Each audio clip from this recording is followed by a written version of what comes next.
নির্বাচনী মাঠ গরম, বিএনপি বাংলাদেশ নির্বাচনী মাঠ গরম করে ফেলেছে। আজকে আমাদের যারা আমাদের বিপক্ষে নির্বাচন করছে তাদের মাথা গরম হয়ে গেছে, তারা পালিয়ে যাওয়ার রাস্তা করছে।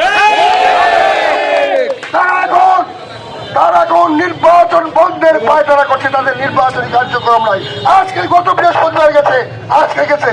আমরা কি কারো মহিপুরে কোনো কারো কিছু দেখেছি কোনো কর্মসূচি? তাহলে কারা তারা নির্বাচন কি তারা করে? কোন আশায় আছে? কি আশায় আছে? নির্বাচন বন্ধের আশায় আছে।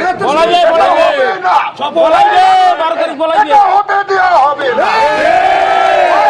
নির্বাচন হবে, নির্বাচনে বাংলাদেশ জাতীয়তাবাদী দলের নেতৃত্বে বিপুল সংখ্যাগরিষ্ঠতা নিয়ে সরকার গঠন করবে ইনশাআল্লাহ। আমরা 16-17 বছর এই রাজপথে কোনো মিছিল দিতে পারি নাই, এই দলের ধানের শীষের পক্ষে কোনো প্রচার প্রচারণা করতে পারি নাই। আজকে এটাই আমাদের বিজয়, এটাই আমাদের আজকে ধানের শীষের বিজয়। সংগ্রামী নেতৃবৃন্দ, বক্তব্যের বিষয় কিছু নেই, আমি দুটো কথা বলে আমার বক্তব্য শেষ করব।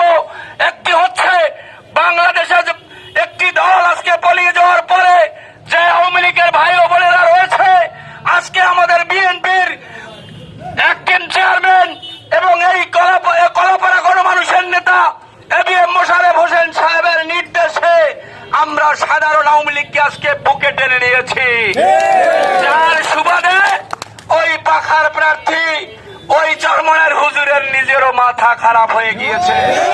সংগ্রামী নেতৃবৃন্দ, ওরা কিন্তু বুঝে গেছে যে বিএনপির সমকক্ষ দল আমরা নয়, বিএনপির সাথে কন্টেস্ট করে নির্বাচিত হওয়া সম্ভব নয়, তাই তারা আজকে হাল ছেড়ে দিয়েছে।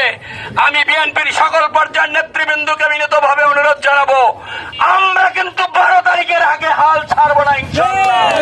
আমরা 12 তারিখে ধানের শীষে ভোট দিয়ে বিজয়কে সুনিশ্চিত করে ইনশাআল্লাহ আমরা ঘরে ফিরবো।